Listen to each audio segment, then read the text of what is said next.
Welcome back to another video, and today we got the provision of P. Diddy, a career crime. So we're going to be watching a little bit of P. Diddy, getting some background information on that, because you know he's been arrested recently. Go ahead and like and subscribe for more. Y'all know what to do. Okay, so let's get this video started. Like and subscribe for more. We're going to keep getting videos to y'all daily. The grind never stops. Road to 100K. Let's get it. Fallout continues for rap mogul Sean Diddy Combs tonight as more companies announce they've cut ties with the Bad Boy CEO. Several law enforcement agencies are raiding the home of hip-hop mogul P. Diddy. A new civil lawsuit against Sean Diddy Combs accuses him of sex Miller. trafficking. You know him as Diddy, formerly Puff Daddy, big-time rapper, big-time superstar, and now the feds at his houses in both locations. It's like a tapestry of criminal activity. We are hearing from Homeland Security. I want to declare that the career of Sean P. Diddy Combs is over. It is over. It was over when that Multitudes of Diageo. people lining up, all making the same or nearly identical allegations. It becomes much more powerful. J. Aubrey, YT. 6 months before the allegation. I'm trying to party, dude. Who you trying to party? For real, this was like before the whole thing. Everybody liked P. Diddy. Everybody was like, I remember the talk of the time of the tweet was like, oh, would you rather take 500K or a conversation with P. Diddy? And then now it's like, would you rather take 500K or a conversation with Jay-Z? That's crazy to me. Neither. Now just playing 500 before the allegations even came out. P. Diddy was like the talk of the town and everything. Diddy. Like Diddy? Trying to party? Don't party with Diddy. What does that mean? You gotta tell Diddy no when he wants to party. Rap mogul Sean Puffy Combs pleaded not guilty today to charges stemming from a nightclub shooting. Damn, this shit looks old. Combs was arraigned on charges of criminal possession of a handgun. On December 27th, 1999, the NYPD responded to an incident that occurred on West 43rd Street in Times Square. This At was around with 3 J-Lo. o'clock in the morning, gunshots rang out in Manhattan's very own Club New York, leaving numerous innocent bystanders in dire need of This is when he medical was dating attention. J-Lo. Authorities reached the scene of the crime and arrested 21-year-old Jamal Barrow, a young, up-and-coming rapper known professionally as Shine, who had just signed to That was P. Diddy's artist right there. He was under Bad Boy Records. Bad Boy Records Told only you. a few months prior. I told you, he had just signed with them. The man who signed him was nowhere to be found. Despite arriving with Shine that night, Sean Puff Daddy Combs was gone. attempting to flee Bro the was club gone. in a He brand was new out of there. Lincoln Navigator, leaving Shine alone to be charged with 3 counts of attempted murder and criminal possession of a weapon. It was Paid him $1 million though. reported that Diddy's driver sped through 11 separate red lights Damn! that night, He was flying down 8th gone. Avenue past 2 parked police cars before finally being pulled over. Officers were quick to find 2 9mm pistols inside the vehicle, prompting them to arraign all 4 passengers, which included Diddy's then girlfriend, Jennifer Told you, Jennifer Lopez. One former detective Told you. recalling how J-Lo's mother was yelling at her in Spanish over the phone by the time they Damn. She said that she was yelling at her in Spanish, and her mother was yelling at J-Lo in Spanish. She was really mad at Jennifer. I heard her say, I told you not to get involved with him. Damn! That's probably why they broke up. It's because her mom said not to get involved with them no more. arrived at the Manhattan South Police Precinct, telling the New York Post she was really mad at Jennifer. I heard her say, I told you not to get involved with him. An officer testified that everyone in the SUV was ordered to put their hands on the vehicle, but Lopez walked away, saying she was going home. As she was being detained, a gun was discovered in the vehicle. The officer quotes Lopez as saying, "It's not my gun." After 60 witnesses, 126 court exhibits, and 25 years of retrospect, the actual events leading up to this infamous shootout remain tragically unclear, though most accounts say Diddy was arguing with a man named Scar. Diddy's the one that did it. The person who got shot even had claimed, well not claimed, but basically said that Diddy shot her in the face. annoyed by Diddy's relentless flexing, threw a pile of money in the record executive's face as a sign of disrespect. One club goer by the name of Natanya Rubin testified she heard Scar threaten to kill Shine shortly before she says she witnessed both Shine and Diddy pull out weapons and begin firing. Natanya then felt what she described as a flaming hot sledgehammer shattering her face. She got shot in the face. As I turned back to look at them, That's her. I watched them. Bow, bow. Both of them fired, and the muzzle flash was like, psh, psh. Shine's muzzle flash was a little higher. He was on the side closest to the bar. Puffy's so they both shot. A muzzle flash was a little lower, and he was on the side closest to where I was, straight ahead from me. I watched them both fire their guns. I watched them. Natanya, see? The person who got shot watched them, and he still didn't go to jail. Was just one of 3 victims that night. And while there were thankfully no casualties, there were still countless questions that needed to be answered. To what extent was everyone involved? Well, J-Lo was exonerated almost instantly. Oh in fact, authorities cleared her. J-Lo freaking wasn't even part of the whole case. She was cleared immediately. Any wrongdoing after just 14 hours in the... Yeah, you see? And then she broke up with B. Diddy real quick. She was never charged. Her boyfriend Diddy, on the other hand, was slapped with 4 weapons charges for the pistols found in his Navigator and was even charged for attempted bribery when the driver testified Diddy offered him $50,000 to say the guns were his. Diddy even reportedly presented a $40,000 ring as collateral. This afternoon, jurors asked for a transcript of a phone message Combs left Wardell Fenderson, once his driver, now the prosecution's star witness. And I just want to make you feel like comfortable, you know what I'm saying? Make your family feel comfortable. What exactly Combs? I just want to make you feel. Like comfortable, you know what I'm saying? Feel like comfortable, you know what I'm saying? Make your family feel comfortable. What exactly Combs meant by that is in dispute, but the prosecution claims the rapper offered Fenderson $50,000. After a very tense and extremely public 6-month trial, however, Diddy was acquitted on all charges, while his protege Shine received a 10-year prison sentence, despite Natanya, the victim, maintaining since day one it was Diddy who shot her in the face, not Shine, who she says only fired his gun at the ceiling. In a recent interview with News Nation, Natanya reiterated, "I literally watched them all pull out the gun. I told you.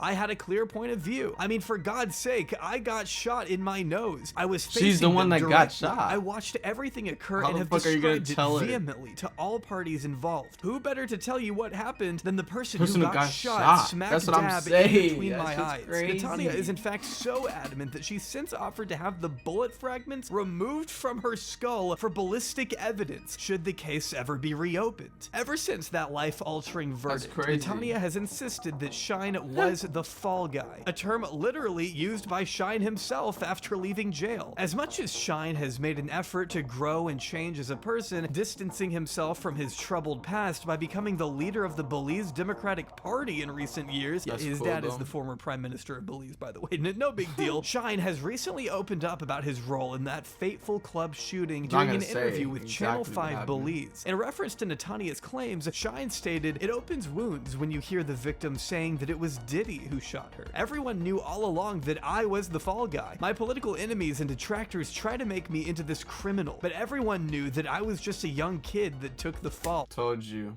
Everyone knew that was the story. I'm just saying that I've maintained my innocence all this time. While he doesn't explicitly say he took the fall for Diddy, he does make sure to emphasize what Natanya is telling us, saying, "I didn't get into who did what, but the victim is telling you who did what. Fragments were never removed, so there was never any forensic testing to say who it was, but the victims are vindicating me," clarifying once and for all that he's moved on and that he doesn't want to relive those tragic experiences. Now Diddy in jail, come on. So why discuss any of this now? That's well, ridiculous. It all stems from a recent lawsuit filed this February by producer and Diddy collaborator Lil Rod, who has come out with a laundry list of allegations against his former creative partner, which we will be exploring extensively throughout this video. But what I want to focus on first is what these court filings say about the 1999 incident. On page 25 of the 73-page lawsuit, it is stated that Diddy bragged to Lil Rod about getting away with with shooting people, sharing that he was responsible for the shooting in the nightclub in New York City with rapper Shine, and that J-Lo carried the gun into the club I told you, carried the gun in her purse. And passed him the gun after he got into an altercation with another individual. Lil Rod's assertion that Diddy bragged about bribing witnesses and jurors in the criminal case concerning the 1999 shooting lines up perfectly with Natania's own recollection of events that she has never once deviated from. Even the surgeon who did my surgery to take out part of the bullet fragments that was aspirating into my lungs and try to remove as many bullet fragments as possible testified in the criminal trial that while they were putting me under, I was screaming, "Puffy, pew pew me in the face." But as mentioned, this is far from the only concerning allegation against Sean P. Diddy Combs. In fact, there are entire decades of those, with the most recent wave of lawsuits being the most shocking and disgusting of What do you guys think of P. Diddy? all. Which is why today we'll be going through all of these stories, presenting them as cohesively as possible here in this video. It's gonna be a long one, and I don't doubt it will get pretty dark. While Diddy has yet to be charged for anything connected to the recent flurry of allegations against him, I think it's important we know what exactly he's currently facing in order to get a better sense of who he is and where he may go from here. But in order for that to happen, we need to start a little further back. Diddy, P. Diddy, Puff Daddy, Puffy, whatever you want to call him, has existed in the cultural zeitgeist for a minute now. In fact, he's remained a prominent figure in American pop culture since the early 90s. But I want to venture back to when he was nothing more than a young boy from Mount Vernon. Born in Harlem in 1967, Sean Combs was raised by a single mother in New York following the murder of his father in the early 70s. He attended a Catholic boys' school throughout his adolescence before eventually enrolling at Washington, D.C.'s Howard University during the late 80s. Initially seeking a business degree, Diddy spent most of his time driving around in his convertible and throwing rowdy parties that one former student described as a once-in-a-lifetime type vibe to Rolling Stone. Not all of his former classmates look back on Diddy so fondly, though, with another former student telling the magazine she kept as far away as possible from the rapper after he allegedly caressed her back without consent and asked if she wanted to meet his friend, alluding to Diddy's creepier, volatile side by recalling how he flew off the handle when she confronted him for cutting her off in the cafeteria line, with yet another student describing how Diddy would persistently tap on the classroom window to get his girlfriend to ditch class. Noticing how she would tense up whenever Diddy appeared, the student told Rolling Stone he just had a weird control thing. I felt like she was fearful, though his stint at Howard wouldn't last long, ultimately dropping out to pursue a career in music before starting his sophomore year, never to return to the school again until 2014 when they gave him an honorary doctorate, which it turns out was a pretty controversial move even back then. Several students at the time expressed frustration over the fact Diddy was getting special treatment when he only spent about a year actually enrolled, which is fair. I don't really know what Diddy could have brought to a commencement speech for a school he never got close to graduating from, but none of that matters now because they've since revoked his honorary doctorate in the wake of, well, everything horrible that's come out against him.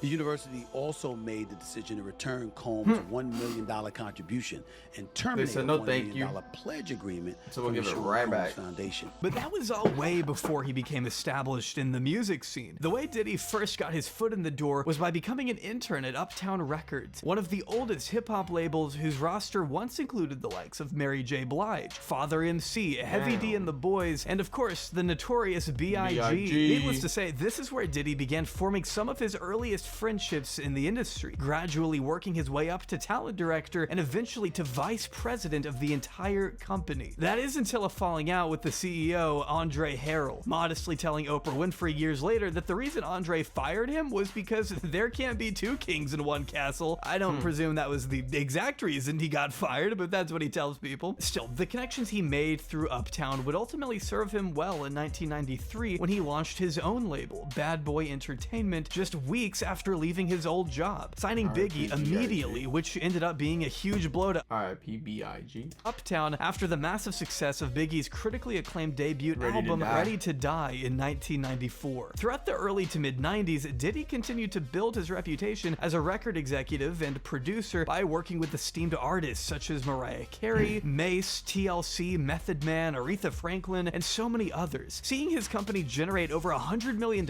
in record sales by 1997. 2007. But this was also the decade where Diddy's illustrious history of legal problems began to mount. A year has passed since the CCNY tragedy, but people have not forgotten what happened, including Tupac got shot. The event's promoter, 22-year-old Sean Puffy Combs. In fact, we can go all the way back to 1991, before the Bad Boy days, to find examples of Diddy's first controversies, which it feels like a disservice to even call them that because these are actual crimes, not so much controversies. Organizing and promoting a city college basketball event marked Diddy's I remember this.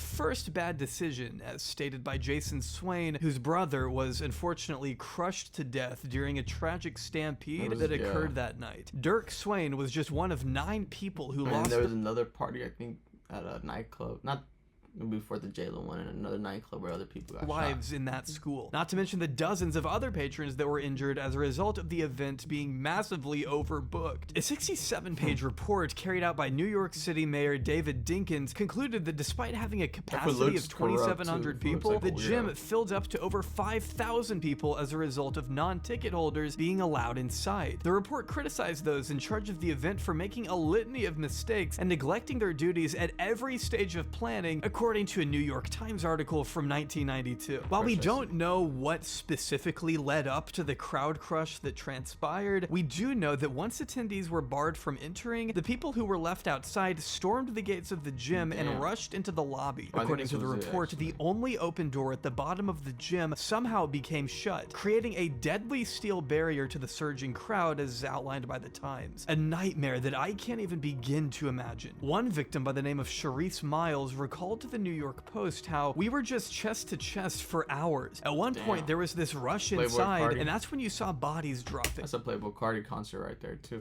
People were getting trampled, it was chaos. But that was never much of a concern to Diddy. You know, the guy who organized the event, who Sharice says walked right past me after there was this big rush into the gym and didn't seem concerned about what was going on. He just wanted to get his stuff and get out of there. I never got the sense of remorse or accountability. Just like, let me get my stuff and get out. What's interesting to me is that the mayor's report, which you can read for free on the Wayback Machine, describes Diddy's initial plans of arranging a celebrity basketball game featuring rap artists in order to raise concern over the AIDS crisis. He then promptly called up an associate by the name of Tara Jeter to hammer out the details with the school. A contract was drafted up, and Diddy didn't even really bother to read it, despite it pinning a lot of responsibility on him as the contractor of the event, requiring him to buy insurance, which of course he did.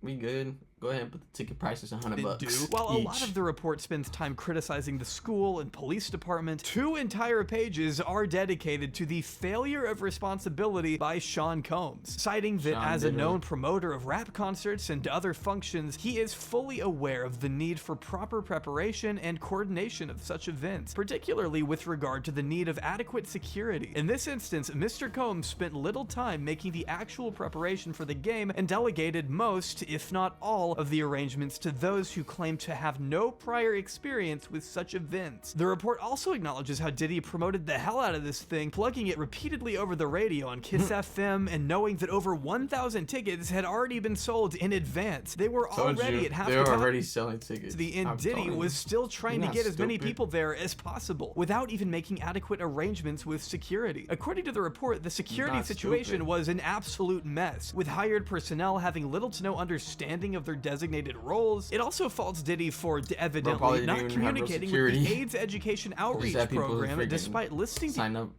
up for a job organization on flyers, assuring ticket holders that donations would be made to that organization. It was marketed as a charity basketball event after all. Only the leader of the charity says they were never approached regarding any monetary donations. As outlined by the report, Diddy's assertion that the proceeds were being donated was in error, meaning nobody quite knows what happened to that $24,000 the event raised for charity. There were also a number of settlements that Diddy was required to pay. Throughout the 90s, Diddy paid about $600,000 collectively to the victims' families, or roughly That's it.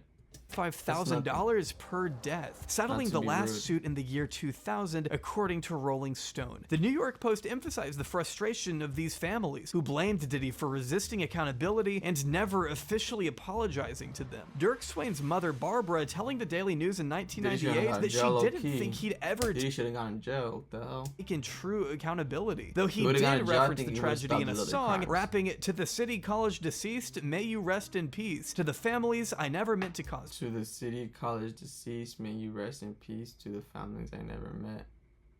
To the families I never meant to cause pain. I know the truth, but if you want, then I'll show the pain. The city college deceased may ability, though he did reference the tragedy in a song, rapping it to the city college deceased, may you rest in peace. To the families I never meant to cause pain. I know the truth, but if you want, then I'll shoulder the blame. Mrs. Swain called these lyrics stupid, asking what is he stupid? Is he saying he's not to blame? Adding, we're not saying the blame is all his, but not once did he step up to the plate and say, yes, exactly. I am responsible. I should have handled the event better. Low profile in the press, which he feels has wrongly portrayed him. The families basically take it as you're spinning it in the face.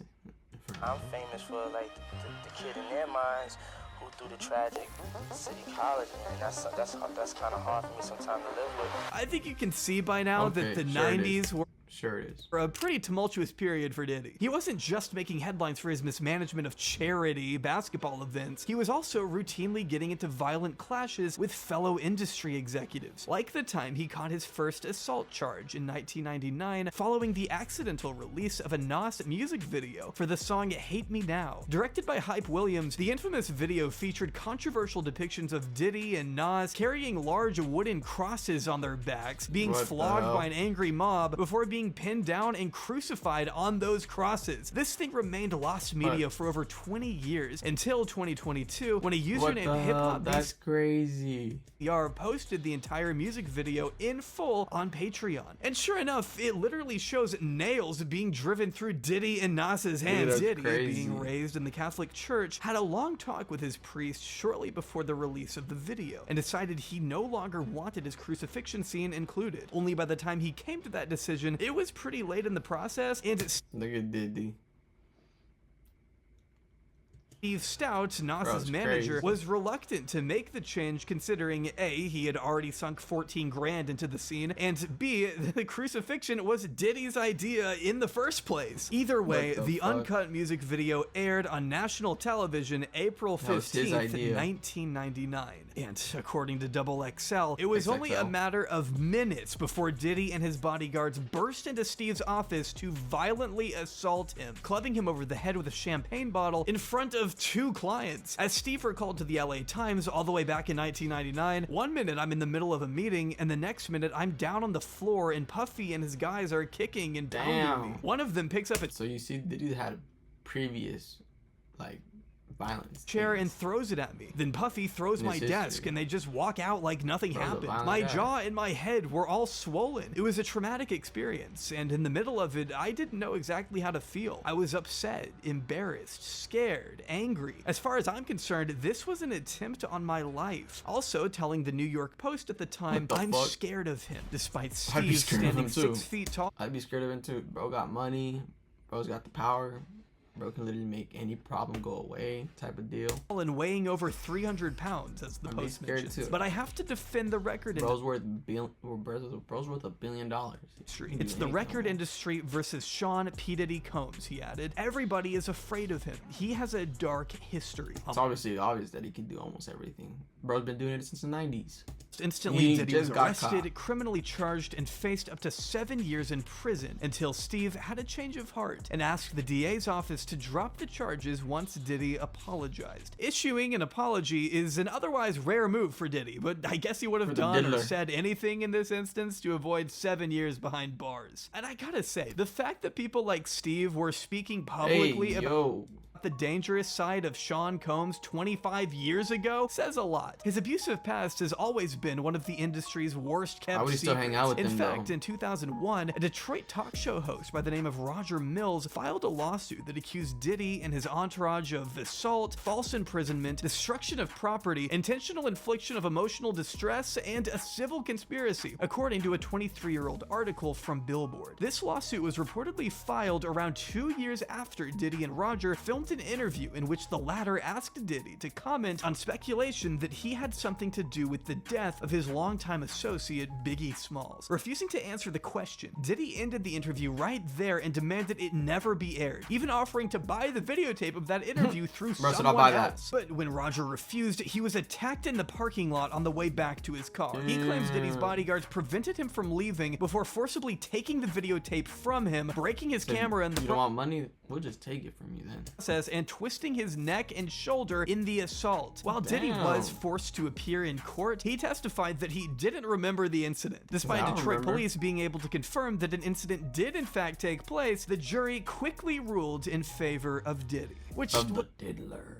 It's not unlike another instance in 2004 when a judge overturned a civil judgment calling on Diddy to pay almost $500,000 to a limo driver who claims he was assaulted by security detail Diddy had hired to protect Mary J. Blige. Despite the driver, Cedric Bobby Lemon, where is Mary J. Blige? Why isn't she saying anything? Literally wearing the necessary credentials to allow him backstage, he claims, I wanna Diddy had so many friends, so many people at that Breakfast Club. Where's everybody now? Why aren't y'all talking? 2 bodyguards punched him in the head, kicked him in the back, and broke his right ankle for absolutely zero reason. I mean, he was allowed to be there. And by the way, even if he wasn't supposed to be there, a reaction this brutal and violent wouldn't have been justified anyway. Being unable to work as a limo driver as a result of his injuries, Lemon was stuck with a $14,000 medical bill that he hoped the lawsuit would take care of. And although it may have taken a while, it appears the two parties did eventually reach a settlement in 2006, the details of which have never been disclosed. But I definitely hope this guy got a pretty big payout, considering Diddy's net worth topped $200 million at the time, according to Fortune magazine. The same article notes he was paying $112K a month for his son Justin's child support.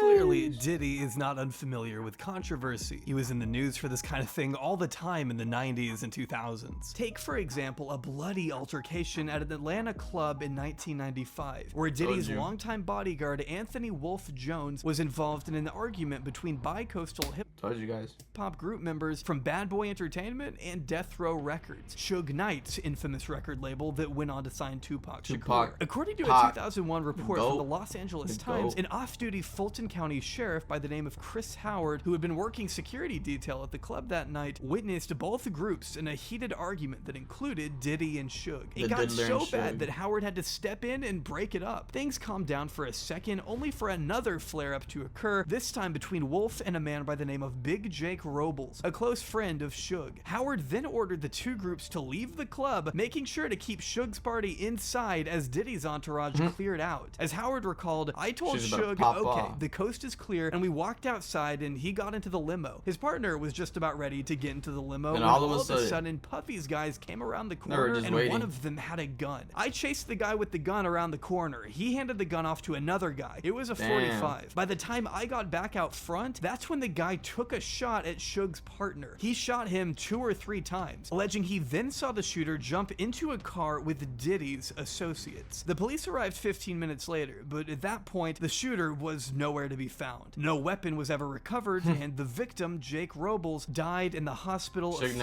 weeks later, according to the LA Times. Suge Knight's basically best friend. One witness recalled seeing Diddy's bodyguard, Wolf, pull the trigger. But that never really went anywhere. As this article points out, Diddy and Wolf were both standing trial in Manhattan on gun and bribery charges pertaining to the 1999 Club New York incident at the time this whole thing was being investigated again, which kind of took precedence in the media. To this day, Suge Knight still blames Diddy for what happened to his right-hand man. It's Diddy. It's also important to point out here just how popular Diddy was at the time of all these disputes. Following the he was hella popular. He was like fucking tragic and mysterious murder of Biggie, Diddy's even after like 2023, 2022. like before the whole allegations, bro. Its single "I'll Be Missing You" topped charts around the world and debuted at #1 on the Billboard Hot 100, remaining in the #1 slot for 11 weeks, a record-breaking feat at the time. Diddy's mainstream celebrity status only continued to grow as his debut album, No Way Out, reached platinum status and sold 3.4 million physical copies in the United States alone. He earned a spot on the Forbes list and even clinched 2 Grammy wins in 1997, including Best Rap Album for No Way Out. His lifestyle was nothing short of lavish, kicking it with the likes of Martha Stewart and Donald Trump in the Hamptons. His sprawling empire. Hey yo. Bro's kicking it with Donald Trump. Hey yo. Donald Trump likes kicking it with people like that, I guess. I don't know why. Of restaurants, magazines, and clothing, combined with his impressive record sales, reportedly generated an estimated $130 million in revenue per year, according to the LA Times. It's safe to say things were looking up for Sean Diddy Combs at the turn of the century, but unfortunately, that infamous track record we've talked about would prove pretty difficult for the world to coming down.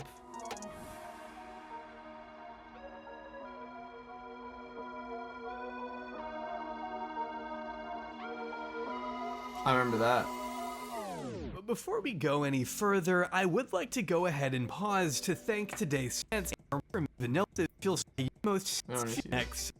Just head to tryfew/ get your free amazing people. And this man is poised to become a star. He has been taken under the wings of Ellie Reed and Sean Puffy Combs. In August 2016, R&B icon Usher made an appearance on the Howard Stern show, where he described some of his earliest years in the music industry. At just 15, Usher was already collaborating with established record executive Sean P. Diddy Combs, who was happy to co-produce the young artist's self-titled album in 1994. But that's not where the relationship ended. As Usher told Howard, he lived with the mogul for up to a year without his parents even knowing. Imagine living with like a whole freaking artist for a year and you don't even know the person. You're just like 15, 13. That's ridiculous. Remember, he was a teenager. Told you he was not even a freaking time. 18. And Diddy was well into his 20s. Diddy was like, well, yeah. In fact, Diddy himself would later go on to claim he had legal custody over Usher during this time. Crazy. Given custody of him, you know, he signed to Usher. I had legal guardianship of Usher when you know he had legal guardians. That's weird. He did his first album. I did Usher's first album. What we know for certain is that Usher, but it's because he has Bad Boy Records. As said, Diddy introduced him to an entirely new world. And Justin Bieber was signed under Usher, and Usher was signed under P. Diddy. That was wildly inappropriate for someone as young as Usher was. In fact, in a 2004 interview with Rolling Stone, Usher revealed that Diddy had shown him a totally different set of specifically when it came to sex. Girls were always around, Usher explained. You'd open a door and see somebody doing it, or several people in a room having an orgy. You never knew what was going to happen. Fast forward 12 years, and Usher's testimony hasn't changed a bit, with Howard asking about something called a puffy flavor camp. No joke, that is actually a term coined by Diddy. We're sending you over to something called Puffy Flavor Camp. There you go. To learn some... Flavor camp? Yeah, that's what it was called. I don't think I could come up with a more horrifying sequence of words if I tried. Flavor camp? Puffy flavor camp? It sends shivers up my spine. It's so sinister. It was during this interview that Usher confirmed once more he got a chance to see some things by living with Diddy, and despite saw a lot of things, being a child, was exposed to an explicit lifestyle he couldn't understand. Hey, it was curious. I got a chance to see some things. Yeah, but you were 13. What were you seeing? I went there to 13, bro. It's not even 15, 14. It was 13. Lifestyle, right? And I saw it, and it was, but I don't know if I could indulge and understand what I was even looking at. When Howard's co-host Robin Quivers attempts to ask whether or not girls would approach him at Diddy's house, Usher cuts her off before she can even get the question out, keeping it vague but insisting there were some curious things taking place. So nobody tried to, you know, some woman didn't come along. I didn't say that. Okay. I didn't say that. What I did say is that there were very curious things taking place. Curious things taking place. And I didn't necessarily understand it. Briefly touching on the wild parties before Howard finally asks if he'd ever send his own kids to Puffy Flavor Camp. And I think Usher's immediate response here really says everything. You're a dad now. Would you ever send your kid to Puffy Camp? Hell no. These quotes from Usher only resurfaced recently, around the same time as these videos featuring a 15-year-old Justin Bieber. As of today, you can actually still find this 14-year-old video up on Justin's YouTube channel, originally posted in November 2009, right as Justin was becoming a global sensation. Yeah, he was becoming like a global star. The 2-minute video has generated headlines again due to it being an extremely uncomfortable That is watch. uncomfortable. Ominously titled. There's even like a phone call with when he called him. It's so uncomfortable. He's like, you haven't called me in a minute. Oh, well, it's because I don't have your Justin Bieber's number. 48 Hours with Diddy. The Oh, first not- 30 you can say it right seconds here. feature I don't know if Diddy it's right here. gifting the young pop star a brand new Lamborghini. He Oh, yeah, promises gave him a new Justin that Lamborghini. in a year, when he turns 16, this car is all his. And when he turns 18, he gets the giant mansion behind him. You know what I'm saying? I'm gonna let you rock this every time you get LA. Yeah, this gonna be yours. So every time you get in LA, it's a little dusty. Then when you get 18, you get the house. You get the mansion. Okay, I get the mansion. Yeah. Justin asks where they're going, and when Diddy asks him where he wants to go, that's when it gets a little more awkward. So where are we off to now? Where'd you like to go? I mean, wherever you want to go. Where are we going? The way Justin stutters and stares into the camera with a sort of distant look on his face is already enough to raise eyebrows now, in retrospect, knowing the horrifying allegations that have been leveled against Diddy. But if you thought this video couldn't get any more uncomfortable, just wait. Diddy assures us that while Justin is having the time of his life, spending 48 hours with the mogul, he can't disclose what exactly it is they're getting up to. But he does promise that whatever it is, it's any 15-year-old's dream. Where we hanging out and what we doing, we can't really disclose. Look at this smile right here. Where we hanging out and what we Look at this smile doing, we can't really disclose. But it's definitely a 15-year-old's dream and giving custody of him. You know, he signed to Usher. I'm signed to Usher. The way Justin quickly reiterates that he's signed Look at his face too. Look at it. Bro's all creeped out. Usher right here really strikes me as odd. He just comes across as afraid in this video. Like there's something off about the entire thing. Justin looks like he's being held at gunpoint, even having to stand next to Diddy. Diddy then says they're gonna go buck full crazy for the next 48 hours. And asking Justin what he wants to do, this is how he answers. 48 hours. Let's go. Let's just go get some girls. Let's go hang with some girls. A man after my heart. That's what I'm talking about. With everything that's since come to light, it's hard to watch this and not feel creeped out. The implication that a grown man like Diddy is about to go out and help a teenager find out. The implication that a grown man like Diddy is about to go out and help a teenager find girls is pretty perturbing on its face. Even if we want to be overly generous and say, oh, it was a bad joke or something, this isn't their only uncomfortable video together. In a follow-up that was posted to Diddy's channel the next year, we see Diddy borderline interrogating Justin, who is now 16, wondering why he hasn't been keeping in touch. He says he's been calling him and isn't sure why they don't hang out like they used to. What's up, man? You good? I'm good. How are you? All right, young brother, everything? I'm good. Good? Selling out arenas and everything? Starting to act different, huh?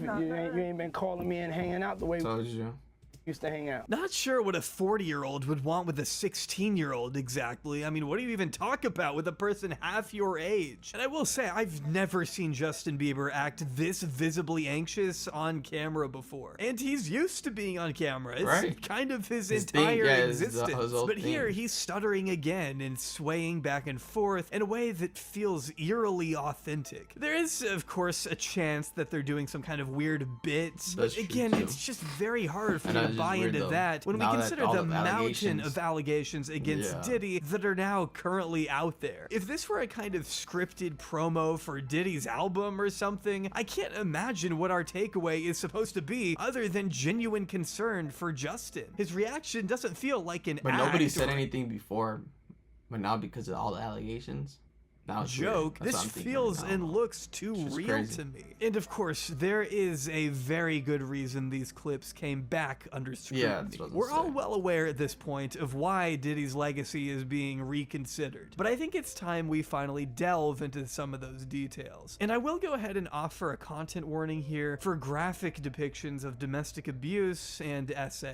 I think it's only fair I let you know now that the rest of this video may be pretty tough for some to sit through. While certain details may be censored, viewer discretion is certainly advised. Did you party with Diddy a lot? No, not really. I would go to the party and leave early. See, it's a lot of people would say that. Hold on.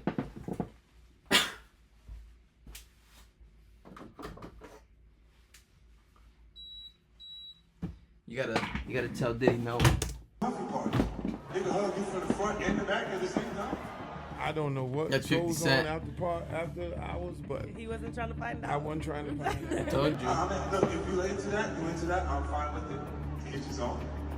I'm just saying this ain't my motherfucking kind of party. Because P. Diddy be wanting to party, and you gotta tell him no. You gotta tell him no. One recurring element. Party, and you gotta tell him no. My motherfucking kind of party.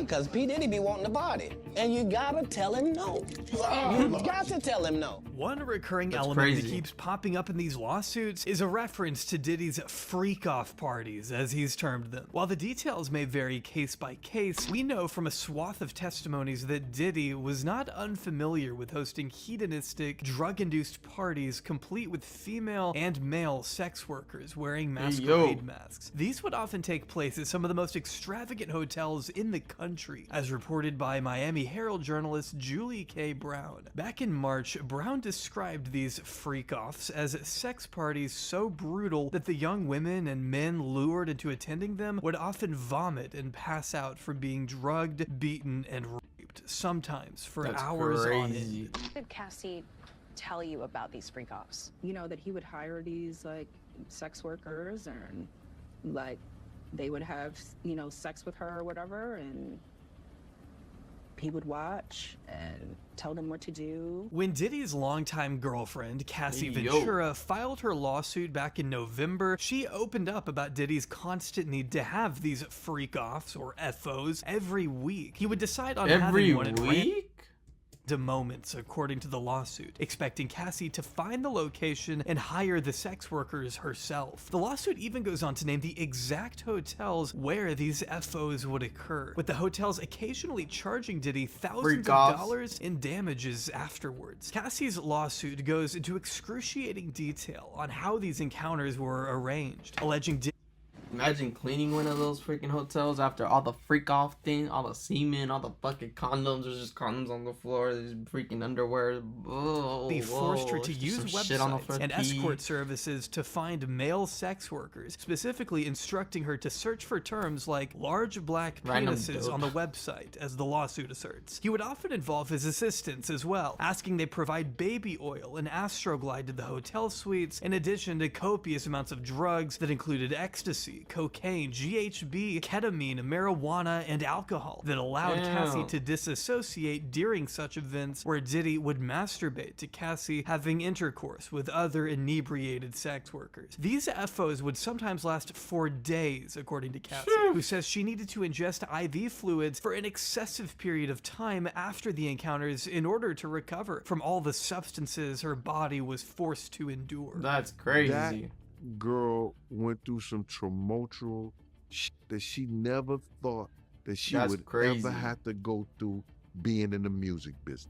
For Diddy, this was all about power. He wanted total and utter control over the people subjected to these FOs. He dictated every detail, from the lingerie Cassie wore down to the color of her nail polish, which he demanded must be white so it would, quote, contrast with the skin of the black men he hired to have sex with her, as the lawsuit alleges. The suit also makes it clear Diddy would direct the sexual encounters, specifically telling Cassie where he wanted her to touch the sex workers while he masturbated masturbated and filmed it. As the lawsuit put it, Diddy treated the forced encounter as a personal art project, adjusting the candles he used for lighting to frame the videos he took. It should also be emphasized that members of Diddy's staff were actively allowing these things to happen too, according to Cassie, as she recalls one alleged instance of being cornered by his security detail, who forced her to leave her friends at her 29th birthday party to have a spontaneous FO with Diddy at a nearby hotel, despite expressing clearly to him that she did not want to go. When the pair then returned from the FO, Diddy, still being intoxicated, allegedly grabbed one of Cassie's friends, quote, like a child, and dangled the friend over the balcony of the 17th floor hotel suite. It's beyond clear that Diddy was a terrifying individual, both in status and temper. He wielded an unfathomable level of power in the music industry, which he constantly leveraged over anyone he could. After all, Cassie first signed to Bad Boy Entertainment when she was only 19 and Diddy was 37. Just the age gap alone is enough to cause concern, never mind the fact that Diddy also insisted she referred to him as Pop Pop upon learning that was the nickname she gave her grandfather. The two reportedly met for the first time back in 2005 and began dating shortly after Diddy co-produced the Young Stars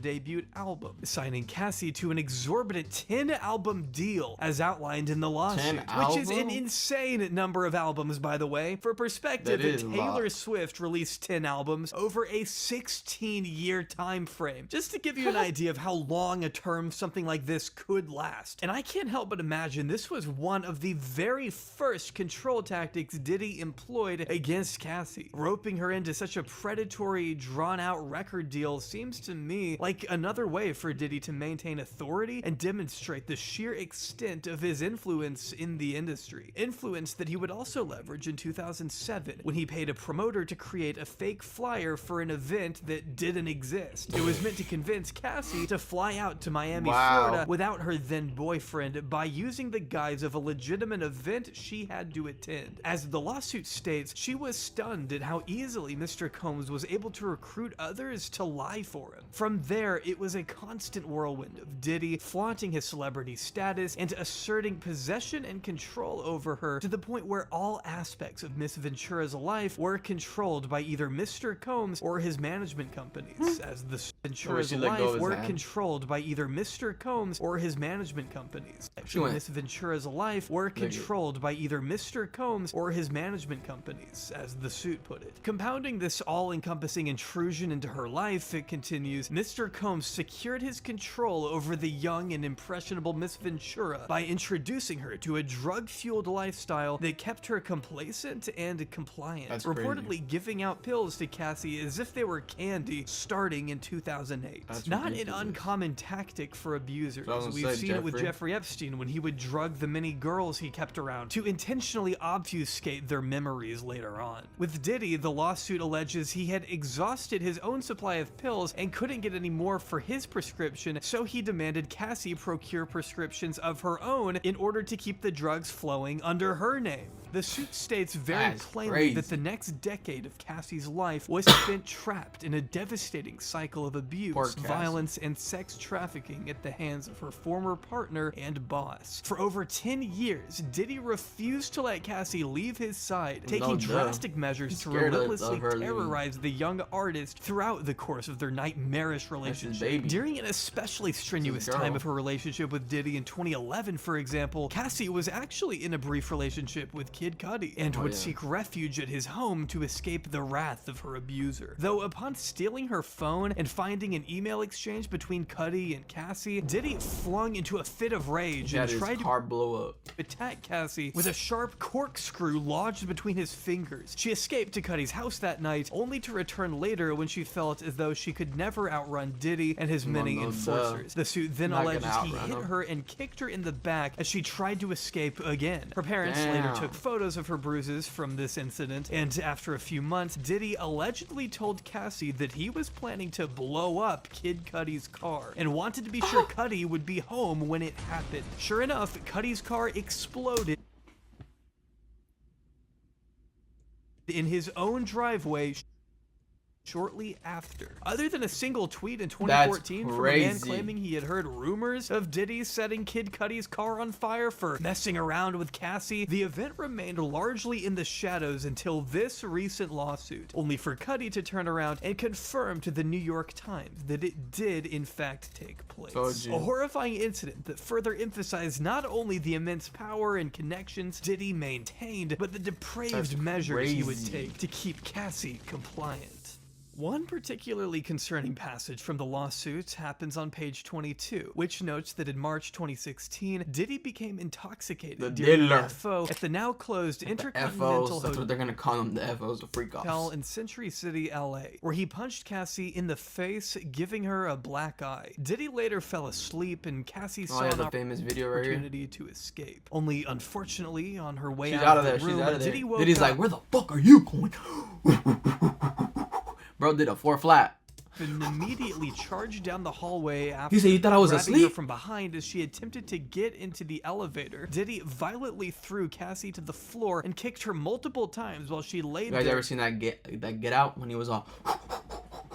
That was him. In a fetal position before attempting to drag her back to his room. Cassie did manage to soon leave in a taxi, but not before her partner threw a glass vase at her. And I am using slightly more descriptive language here than the lawsuit because I have actually seen the incident by now. There's the video. You probably have too. When CCTV footage of the assault leaked to CNN in May, about 6 months after Cassie made this initial allegation in court. In case you're wondering why this tape wasn't made public any sooner, the lawsuit because he bought it. He bought it from the hotel. Explains that Diddy paid the hotel $50,000 for the hallway footage from that evening. Who exactly received that money remains unclear. But what we do know for certain is that this footage only solidified what we had already heard about Diddy's abusive tendencies. Following its release, Cassie's lawyer told the media, "The gut-wrenching video has only further confirmed the disturbing and predatory behavior of Mr. Combs. Words cannot express the courage and fortitude that Miss Ventura has shown and coming forward to bring this that video to light. is crazy. The overwhelming media spotlight even forced Diddy himself to come out of the shadows and make his own apologize. 1-minute YouTuber apology video. But before we watch that, I want you to hear Diddy's original statement regarding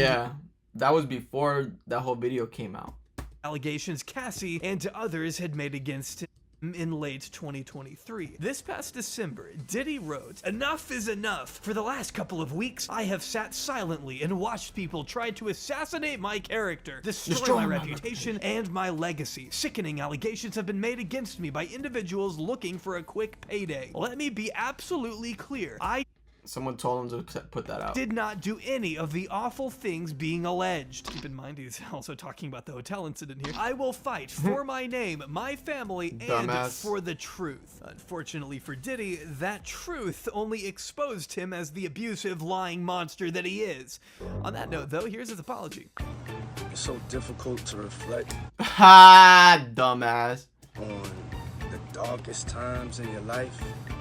Sometimes you gotta do that. Right off the bat, I've gotta say how much I hate Diddy doing this little, "Oh, I'm so sorry" voice. Oh, it's so difficult to reflect on those dark times. Were those times dark for you, though? Or for Cassie? Though I don't doubt he's going through some dark times right now. On top of having the Department of Homeland Security raid both of his properties not long ago, the entire world has now just witnessed irrefutable evidence of Diddy being the abusive pile of shit we already knew he was. This is just visual confirmation. The idea that Diddy even thought he could make a video like this speaks to the overwhelming egotistical power volume trip he's constantly on. We are really witnessing right now the mind-numbing levels of narcissism described so vividly in the myriad of lawsuits. Nothing he says in this video could ever possibly vindicate him.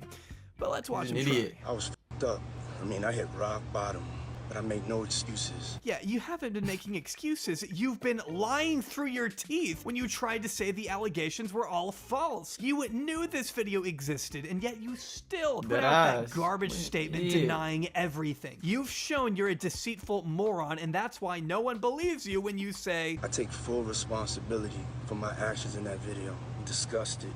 I was disgusted then when I did it. I'm disgusted now. No, you're not. And no, you weren't. You still continued to abuse Cassie and others for years after this incident. And even if by chance you were disgusted with yourself, you still beat a woman to a pulp. Are we supposed to have any shred of sympathy? You're supposed to be in jail. I went and I sought out professional help. I had to go into therapy. Going to rehab. You absolutely didn't. No, but you even did if not. you did, it didn't work because again, there not. are lawsuits from other people who have alleged extremely similar things in the years following that hotel incident. Does he think we just don't know about the other allegations? For real, are we he's supposed an to idiot. take his word on this or something? He already lied. Had to ask God for his mercy and grace. It's kind of impressive Diddy has managed to be in so many movies with acting skills this abhorrent. I'm so sorry, but I'm committed to be a better man each and every day. I'm not asking for forgiveness. Well, good, because no one on the planet was going to forgive you anyway. And I have to point out that we aren't the ones that need apologizing to. Go apologize to Cassie, along with the rest of your countless victims, man. I don't know why you're talking to us. Your reputation is gone, obliterated, never to be revived again. And it's laughable to think a measly minute-long apology video on Instagram is even maybe gonna be enough to salvage it. Besides, most people already figured he was guilty anyway. He kind of tipped his hand a bit after he, I don't know, settled the lawsuit the day after it was filed. Not really the mark of an innocent man right there, that was the is it? quickest He made settlement it obvious ever. right then that he wanted these allegations shoved back under the rug as quickly as Did possible, not want them to hoping go to out. bring as little media attention to it as he could. But these efforts ultimately fell flat. Diddy couldn't keep the truth hidden forever, and he absolutely wasn't security needs to be held in as jail little too. media Fuck the attention to security. it as he could. But security needs these to go to efforts jail. ultimately fell flat. Diddy couldn't keep the truth hidden forever, and he absolutely wasn't prepared for the onslaught of lawsuits that came not even a week after Cassie's was settled, blindsided by 2 more bombshell suits by 2 separate victims on Thanksgiving Day, making for what I imagine was a pretty uncomfortable dinner in the Combs household that night. The first suit was filed by a woman named Joy Dickerson Neal, who described the substantial and lifetime injuries she suffered as a result of being drugged, essayed, and abused, and alleged she was the victim of revenge porn that Sean Combs, or P. Diddy, created and distributed. Joy first came into contact with Diddy back when she was a student at Syracuse University in 1991. Sharing some mutual friends, Joy had also appeared in one of Diddy's early music videos and reluctantly agreed to a dinner with the rapper in Harlem. As the suit puts it, getting into Combs' car that day was something Miss Dickerson would come to regret forever, claiming Diddy drugged her, took her to a nearby recording studio, and essayed her while she was in a physical state where she could not independently stand or walk, as described in the lawsuit. Joy found out later that Diddy had recorded the entire assault against her will, as it was his practice, only finding out about the tape when a friend told her he had seen it along with other men. In fact, according to him, everyone had seen the video. The shoot goes on to describe the emotional and mental tailspin she endured from there, returning to college only to be admitted to the hospital for severe depression and suicidal ideation. The essay and public exposure of it caused her to suffer overwhelming feelings of humiliation, embarrassment, violation, and constant apprehension about who all viewed it, the lawsuit states. Still today, Miss Dickerson continues to work on her emotional health, economic recovery, and finishing her college degree. Seeking accountability from Combs under the law is one more step in that journey.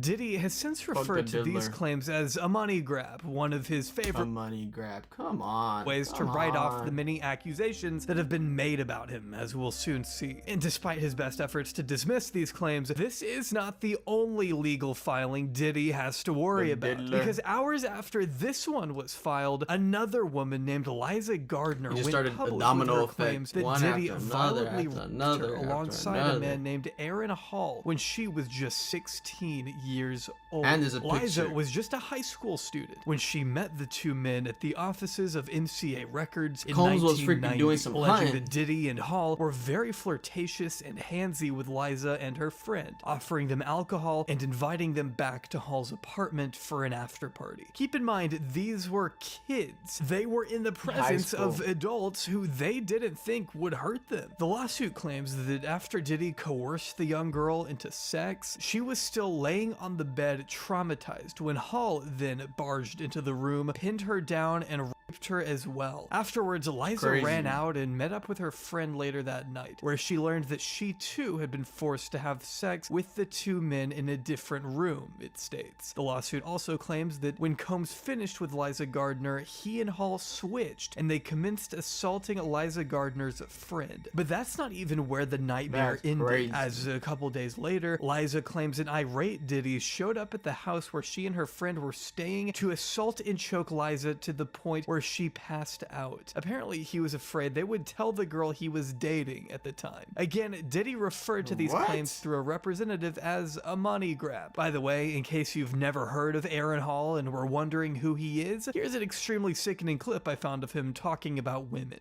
Can't no bitch out there say that she handled my shit. You know, a whole lot of girls out there with the umbilical cords, them young 1970s, 1980s bitches. Yeah. You know what I mean? They try to go up there with the, you know, with the fresh out the pussy shit and think they can get like a like Aaron Hall. I'm historical there. I like for them niggas to see how I fuck. Like if you speak to Jodeci or Puffy or any of them niggas, they been at my house. They all see me fuck. They all know I'm a big nigga. But hey, yo. This wasn't even the last. They been up there fresh out the pussy shit and think they can get like a like Aaron Hall. I'm historical there. I like for them niggas to see how I fuck. Like if you speak to Jodeci or Puffy or any of them niggas, they been at my house. They all see me fuck. They all know I'm a big nigga. But this wasn't even the last time Diddy was accused of assaulting a minor specifically, as the next lawsuit, filed anonymously on December 2nd, alleged Diddy and several other recording executives, quote, gang raped a 17-year-old girl after flying her out to his studio on a private jet. While we don't know the identity of the victim, this lawsuit actually provides censored images of the girl supposedly touring the studio and even sitting on Diddy's lap. The lawsuit makes sure to emphasize how she was only in 11th grade when she first met Diddy, who was twice her age, along with then president of Bad Boy Entertainment, Harvey Pierre, and a third unnamed assailant in 2003. As stated in the lawsuit, while at the studio, Mr. Combs and his associates, including Mr. Pierre, plied Miss Doe with drugs and alcohol. As the night wore on, the 17-year-old Miss Doe became more and more inebriated, eventually to the point where she could not possibly have consented to having sex with anyone, much less someone twice her age. During the alleged gang rape, the victim claims Diddy complained he could not, quote, get off unless the victim pinched his nipples as hard as she could. The suit goes on to describe the three men taking turns assaulting the victim in excruciating detail until she finally collapsed in the restroom alone, her genitalia in pain. She couldn't even walk out of the building without assistance. She then flew back home to Michigan, where she would have to live with the traumatic memories for the next 20 years. Hall and Diddy have both denied these claims, with Diddy's attorneys making him out to be a victim of, quote, cancel culture in front of a judge. Good luck arguing that one in front of a jury. And even then, it won't be the only jury he'll need to win over. Bro needs to go to jail for a while.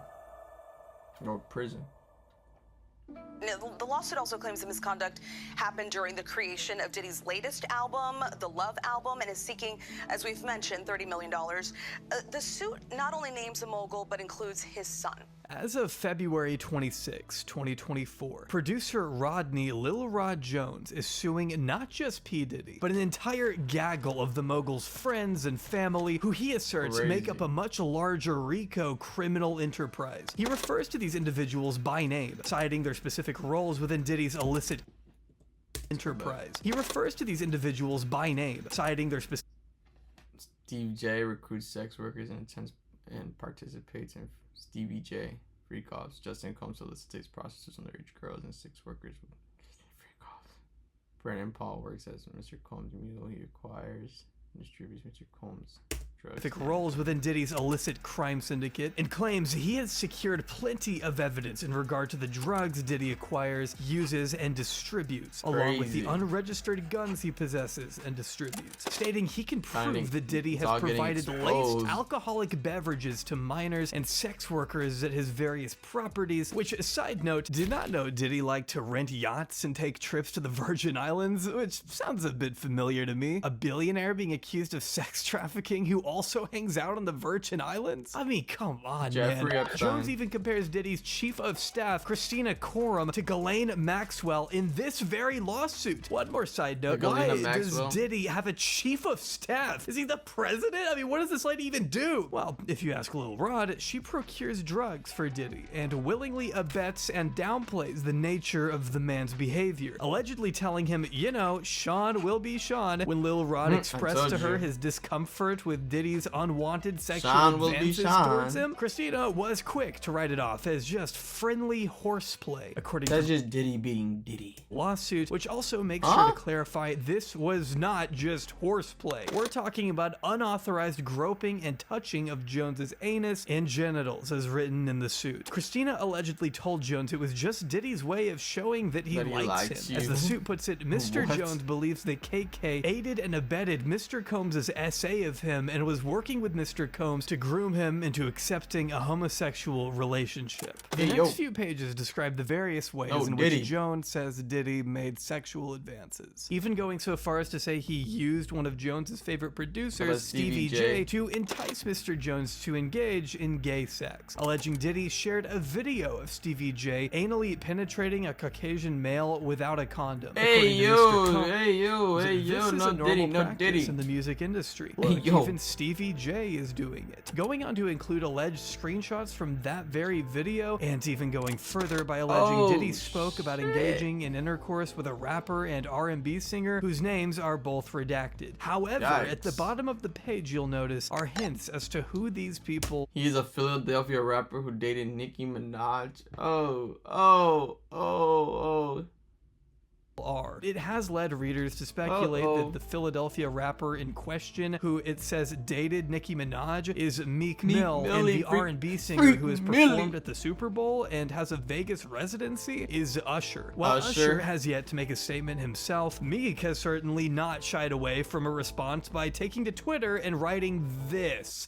I don't think it's necessary for me. He put, when I got a girl around me, I'm bugging her twice a day. LOL. Ask some of y'all favorites. Pussy don't control me. Yeah, but it's like AI. One love to the gay people, but the juicy pussy do it. Lie, bro, just lying.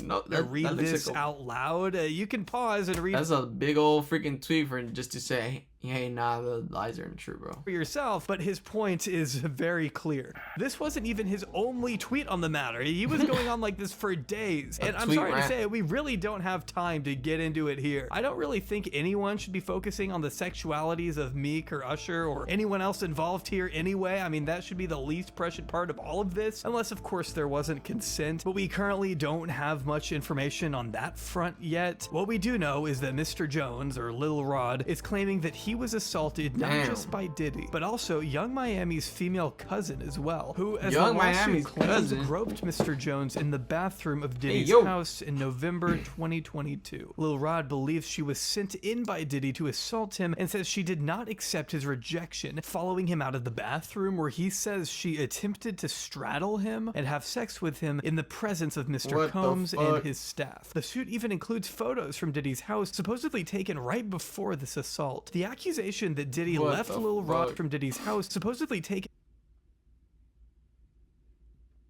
before this assault. The accusation that Diddy left Lil Rod alone to get assaulted by one of his friends is one that comes back up later in the suit, unfortunately, where he says Diddy tried to pass him off to actor Cuba Gooding Jr. on the mogul's yacht. The suit states that Diddy suggested Cuba get to know Mr. Jones better. After leaving the two alone in a makeshift studio, Lil Rod claims Cuba began touching, groping, and fondling his legs, his upper inner thighs near his groin, the small of his back, and and his shoulders. He rejected his advances, and Mr. Gooding Jr. did not stop until Mr. Jones forcibly pushed him away, it states. These claims were accompanied by photo evidence depicting Cuba, Diddy, and Lil Rod all hanging out together in a small, dimly lit studio, reportedly taken shortly before the incident happened, and even included this uncomfortable photo of Cuba's arm wrapped tight. Hey, yo, look at his face. Look at his face. What the fuck?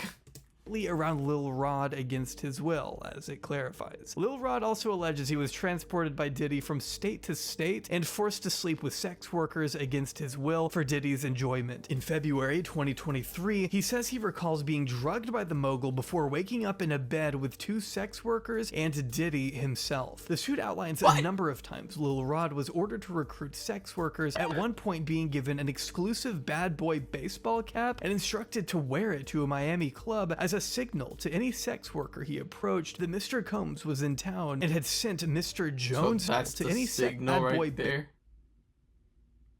What the baseball cap and instructed to wear it to a Miami club as a signal to any sex worker he approached that Mr. Combs was in town, and had sent Mr. Jones to recruit them. Apparently, these workers were accustomed to servicing Mr. Combs and would know that he is in town by the sight of the bad boy's baseball cap, even including photos of the alleged sex workers he solicited that night. But even more concerning is Lil Rod's assertion that there were underage girls around Diddy as well, frequently, describing one specific listening party where Diddy, his son, sex workers, underage girls, and a redacted R&B singer were all present. Just like the other redacted names, the lawsuit leaves us some clues at the bottom of the page, clarifying that this artist is also a Grammy Award winner and has gotten into legal trouble when he assaulted a Bajan billionaire. I don't know if I need to tell you, but obviously people assume this person was Chris Brown. It's not like it would— Oh shit.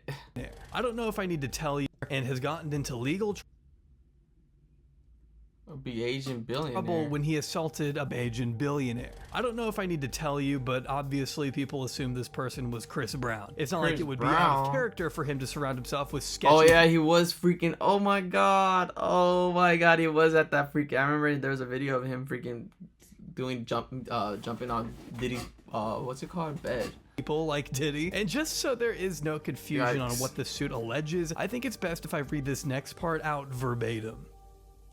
The event began at 7 p.m. Mr. Combs requested female sex workers and required Mr. Jones to solicit them. An hour later, several sex workers appeared. In addition to sex workers, there were at least 5 girls in the crowd that were under the age of 16. Mr. Combs forced all the women to drink laced de Leon liquor. Upon information and belief, Mr. Combs laced the liquor with ecstasy. Mr. Combs did not check the identification of any of these girls. The presence of these underage girls made Mr. Jones very uncomfortable. He attempted to leave, and Mr. Combs forced him to stay. Mr. Combs went so far as to take Mr. Jones's car keys to prevent him from leaving. After being forced to drink laced de Leon shots, Mr. Jones began feeling lightheaded and recalls passing out and waking up at 4 a.m. the following morning naked with the sex workers sleeping next to him. These allegations came with more screenshots from a video supposedly taken that evening depicting Diddy and his son partying with who Lil Rod described as underage girls. Similar to the Cassie case, this suit paints a vivid picture of Diddy using his seemingly endless power to intimidate Lil Rod into doing his bidding out of fear of retaliation. I think we're all aware at this point just how dangerous of an individual Diddy has made himself out to be, and I can't imagine how paralyzed Lil Rod must have felt during the year he spent with the men. I mean, just look at what happened at the very beginning of their time together. September 2022, the very same month he began working with Diddy, Lil Rod claims he heard a series of gunshots coming out from a studio bathroom. When he went in to check on the commotion, Lil Rod says he saw Diddy and his son Justin exiting the bathroom, leaving Justin's friend G curled up on the floor holding his stomach, bleeding out of his leg and hip area. According to the suit, Lil Rod helped G get out of the front door where an ambulance was waiting and recalled Diddy telling him and the rest of the crew to lie to police that G was shot outside as a result of a drive-by shooting, which is in fact the narrative the media man shot outside, party out,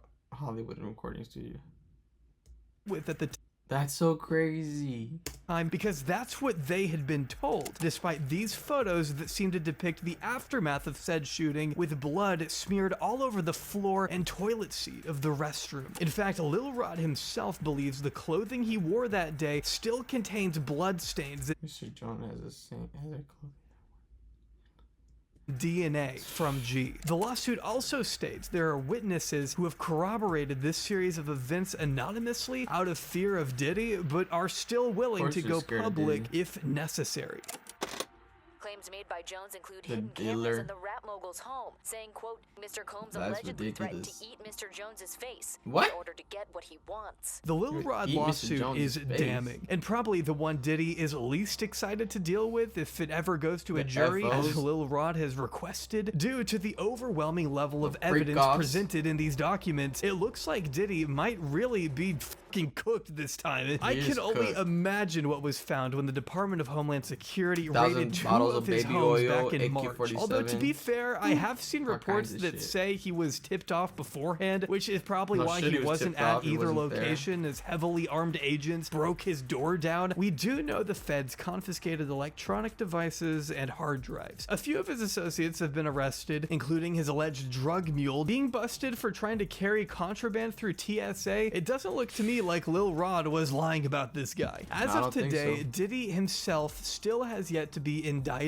and the feds have been pretty tight-lipped about their ongoing investigation. But I am glad to see them taking their time on this, at least. It makes me hope they're working to build a case that is so airtight it will be near impossible for Diddy to wiggle his way out. Only time will tell. In the meantime, he still has plenty of other lawsuits to occupy himself with, like the 4 additional ones that were filed after these raids.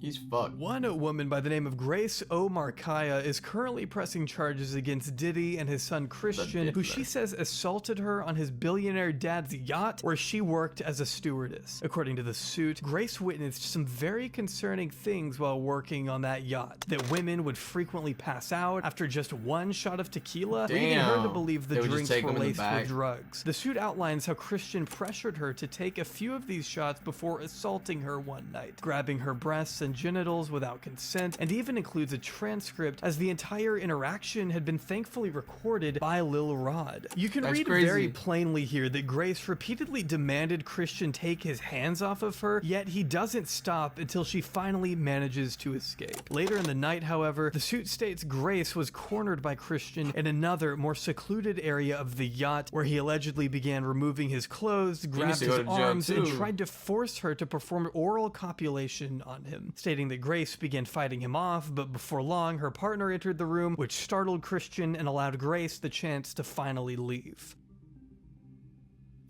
Even after this one, though, 3 additional lawsuits have now come out. 2 in May and 1 in July, literally as I was working on this video. In fact, it's pretty likely that even after this video goes up, we'll see more lawsuits against Diddy. I'm convinced. He's wronged so many people, and now they're all coming out of the woodwork at the same time. It's really wild to witness. The first of this recent wave was filed by a model named Crystal McKinney, who claims she was drugged and assaulted by Diddy after meeting him at a fashion event in 2003. Promising to help her make it big in the industry, the lawsuit states Diddy invited Crystal back to his hotel room where he handed her a laced blunt, making sure she was highly inebriated before following her into the bathroom where he allegedly began kissing her without consent, shoving her head down to his crotch, and commanding her to suck it, as the suit claims. She says she recalls remembering waking up in a taxi after passing out. She then realized what had happened and says she's kept her clothes from that event sealed in plastic wrap to this day. The second lawsuit from May, filed only 2 days after Crystal's, came from a woman named April Lampros, who claims to have been assaulted by Diddy 4 separate times from the mid-90s to early 2000s. Each event laid out in horrifying detail throughout the 22-page document. The first alleged assault took place after the two went drinking in Houston. April, who didn't drink at the time, felt pressure to do so by Diddy and says she felt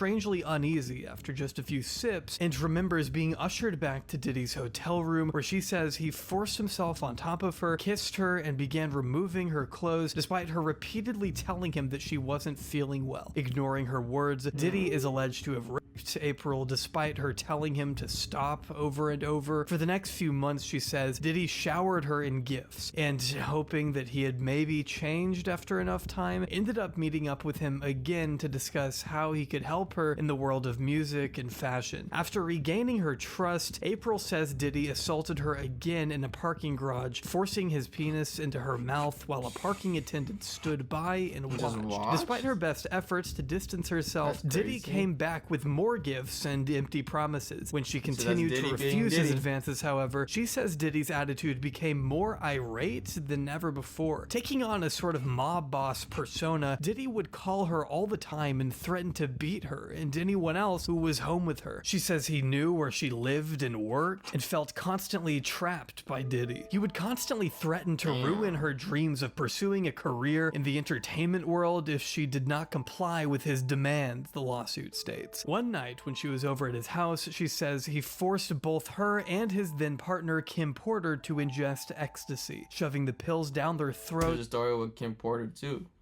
And even checking under their tongues to make sure they swallowed, according to the suit. Despite April's objections, he ordered the two women to have sex in front of him, masturbating to the encounter before allegedly pushing Kim off of April and raping her. She didn't see Diddy again for years until they ran into each other at Rockefeller Center around 2001. He told her he missed her and later called her to try and get her to come over, though she continued to refuse. He called again a few days later, and she reluctantly and regrettably allowed him to visit, as the suit put it. His security came with him, she says, which made her feel a bit better. He showered her with compliments and apologized for his past behavior, but began dropping hints about the two having sex again, the lawsuit states. When she rejected these advancements, she alleges he violently grabbed her, forced himself onto her, and kissed her without consent. Thankfully, she fought him off, but realized she had clearly not changed in the slightest. The final lawsuit we'll be covering today comes from Adria English, a former adult film star who was hired as a sex worker at one of Diddy's famous white parties in 2004. She says she was groomed into sex trafficking over time and alleges Diddy demanded her to have sex with a celebrity jeweler by the name of Jacob Arabov. Taking this photo, which is also included in the 114-page lawsuit. She says she continued to be passed around by Diddy even after this encounter, being assaulted by a number of his high-profile clients. Adria also believes Diddy has hidden cameras in every room of his many homes, a claim we also see being made in the Lil Rod lawsuit. Diddy's lawyer responded to Adria's claims by telling TMZ no matter how many lawsuits are filed, it won't change the fact that Mr. Combs has never essayed or sex trafficked anyone. We live in a world where anyone can file a lawsuit for any reason and without any proof. Fortunately, a fair and impartial judicial process exists to find the truth, and Mr. Combs is confident he will prevail against these and other baseless claims in court. Yeah, alright. I've linked all 9 current lawsuits against Diddy down below in the description for you to read for yourself. Every single one paints a very disturbing... Check this out now.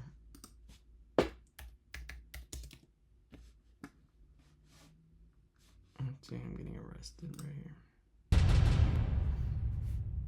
Here's the moment Diddy's whole life changed.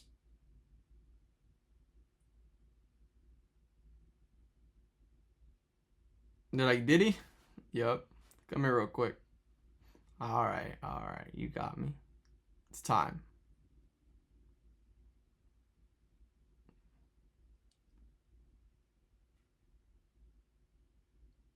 Let's go, Diddy. We're gonna take you out. Let's go. You're going home with us today.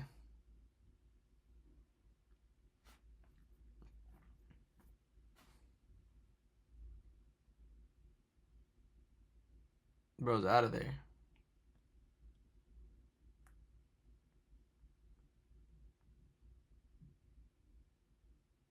Yep.